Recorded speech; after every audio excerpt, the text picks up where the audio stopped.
নমস্কাৰ সাহেব কি নাম তোমাৰ জিয়া ৰয় তুমি কোন ঠাইৰ পৰা আহিছা হালাগুৰা ধুবুৰী ডিষ্ট্ৰিক্ট অসমৰ পৰা আহিছোঁ সন্ত ৰামপাল গুমাজৰ পৰা নাম দীক্ষা কেতিয়া লৈছিলা 19 ফেব্ৰুৱাৰী 2021 তেখেতৰ পৰা নাম দীক্ষা লোৱাৰ আগতে কিবা ভক্তি সাধনা কৰিছিলানে ব্ৰহ্মা বিষ্ণু মহেশ্বৰ ভক্তি কৰিছিলোঁ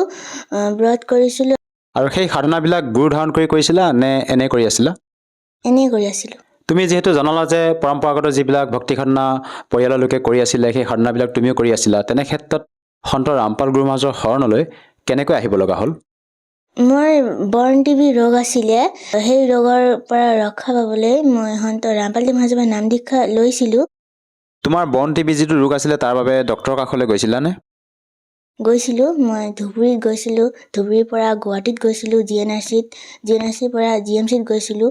তাৰ পৰা মই একো লাভ পোৱা নাই তাৰপিছত সন্ত ৰামপাল মহাৰাজৰ পৰা নাম দীক্ষা লৈ মোৰ সেই বেমাৰটো ঠিক হৈছিলে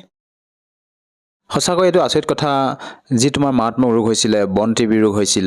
ডক্টৰে সেইটো ঠিক কৰিব পৰা নাছিলে এজন সাধাৰণ সন্তৰ পৰা নাম দীক্ষা লোৱাৰ পিছতে যে ভাল হোৱা বুলি তুমি কৈছা এইটো কেনেকৈ সম্ভৱ এইটো সন্ত ৰামপাল মহাৰাজে শাস্ত্ৰ অনুকূল ভক্তি বিধান দি আমাক আৰু সেইবোৰ মৰ্যাদা অনুসৰি কৰিলে আমাৰ এইবিলাক লাভ হয় আৰু ইয়াৰ উপৰিও আৰু অন্য কিবা লাভ পাইছানে পাইছোঁ মোৰ এটা হাত আৰু এটা ভৰি পেৰালাইজৰ নিচিনা হৈ গৈছিলে আৰু সন্ত ৰামপাল মহাৰাজৰ নাম দীক্ষা লৈ মই এইবিলাকো ঠিক হৈ গৈছে আৰু তুমি যে এই অনুভৱবিলাক দাঙি ধৰিলা তোমাৰ সন্ত ৰামপাল গুমাজৰ পৰা নাম দীক্ষা লোৱাৰ পিছতে এনেধৰণৰ লাভ পাইছা আচলতে এই সন্ত ৰামপাল গুমাজৰ এই জ্ঞানটো কেনেকৈ পালা ক'ৰ পৰা পালা এই জ্ঞানটো মোৰ দেউতাকে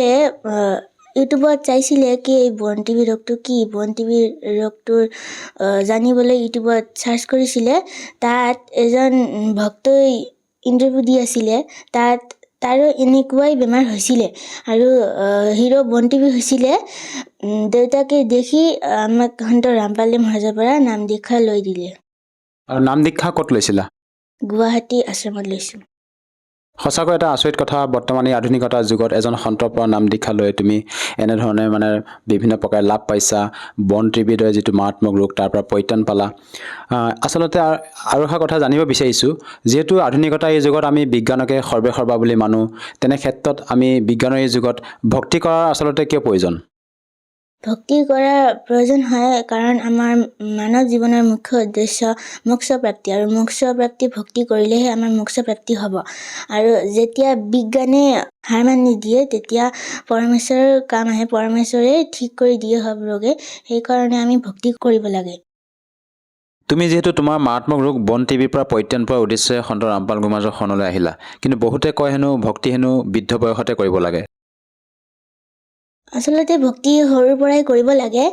নানক जी এটা বাণী আছে নাজানে কাল কি কৰ ডাৰে কিছি বিধ ঢল যা ভাষাবে না দে সিদ্ধি মত খৰক দি উনানো কেৰা হাসাবে আমি ভক্তি সৰুৰ পৰাই কৰিব লাগে আৰু কালে কেতিয়া কি কৰি দিয়ে এইটো একো ক'ব নোৱাৰি সেইকাৰণে আমি ভক্তি সৰুৰ পৰাই কৰিব লাগে জিয়া তোমাৰ পৰা আৰু এটা কথা জানিব বিচাৰিছোঁ তোমালোকৰ গুৰু সন্ত ৰামপাল গুৰু মহাৰাজৰ মুখ্য উদ্দেশ্য কি সন্ত ৰামপাল মহাৰাজৰ মুখ্য উদ্দেশ্য বিশ্বক সদ্ভক্তিৰ দ্বাৰা মোক্ষ প্ৰদান কৰা সমাজত প্ৰচলিত জাতিভেদ প্ৰথা দূৰ কৰা যুৱ প্ৰজন্মৰ মাজত নৈতিক আৰু আধ্যাত্মিক জাগৰণ অনা সমাজত প্ৰচলিত সকলো ধৰণৰ মাদক দ্ৰব্য বৰ্জন কৰা সমাজত প্ৰচলিত যৌতুক প্ৰথা নিৰ্মূল কৰা দুৰ্নীতি সমাপ্ত কৰা সামাজিক কুসংস্কাৰ দূৰ কৰি সুস্থ সমাজ গঢ়ি তোলা তেওঁৰ মুখ্য উদ্দেশ্য আৰু তোমালোকৰ গুৰু সন্ত ৰামপাল গুৰু মহাৰাজে কেৱল হিন্দু শাস্ত্ৰৰ আধাৰতে ভক্তিবিধি প্ৰদান কৰে নে অন্য পবিত্ৰ ধৰ্মশাস্ত্ৰৰ আধাৰলৈ তোমালোকক ভক্তিবিধি প্ৰদান কৰে সন্ত ৰামপাল মহাৰাজে হিন্দু শাস্ত্ৰ গীতা বেদ এইবিলাকৰে আঙুলি দেখুৱাই আমাক সদ্ভক্তি প্ৰদান কৰে আৰু লগতে কুৰাণ বাইবেল গুৰু গ্ৰন্থ চাহেবৰ পৰাও আমাক জ্ঞান প্ৰদান কৰে যিহেতু তুমি সন্ত ৰামপাল গুৰু মহাৰাজৰ পৰা নাম দীক্ষা লৈ আজি বিভিন্ন প্ৰকাৰে লাভ পালা আজি তোমাক যিসকল দৰ্শকে টিভি স্ক্ৰীণত চাই আছে তেওঁলোকক কি বাৰ্তা দিব খোজা যাতে তেওঁলোকেও নাম দীক্ষা লৈ উপকৃত হ'ব পাৰে মই বাৰ্তা নিদিওঁ মই প্ৰাৰ্থনা কৰিব বিচাৰিছোঁ কি মানৱ জনম দুৰ্লভ হে মিলে না বাৰম্বাৰ तरवर से पत्ता टूट गिरे बहु न लगता डर মানৱ জনম পোৱাটো অত্যন্ত দুৰ্লভ এইটো এনে